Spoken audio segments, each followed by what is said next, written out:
64வது சங்கீதம். தேவனே, என் விண்ணப்பத்தில் என் சத்தத்தை கேட்டருளும். சத்ருவால் வரும் பயத்தை நீக்கி என் பிராணனை காத்தருளும். துன்மார்க்கர் செய்யும் இரகசிய ஆலோசனைக்கும் அக்கிரமக்காரருடைய கலகத்துக்கும் என்னை விலக்கி மறைத்தருளும்.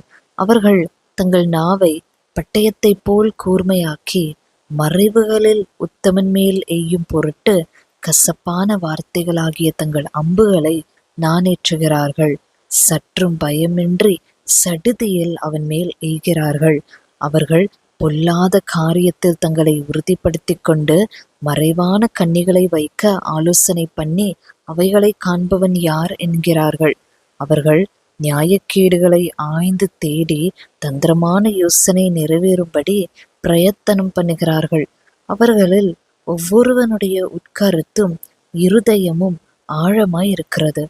ஆனாலும் தேவன் அவர்கள் மேல் அம்புகளை எய்வார். சடுதியாய் அவர்கள் காயப்படுவார்கள். அவர்கள் தள்ளப்பட்டு கீழே விழும்படி அவர்கள் நாவுகளே அவர்களை கெடுக்கும். அவர்களை காண்கிற யாவரும் ஓடி போவார்கள்.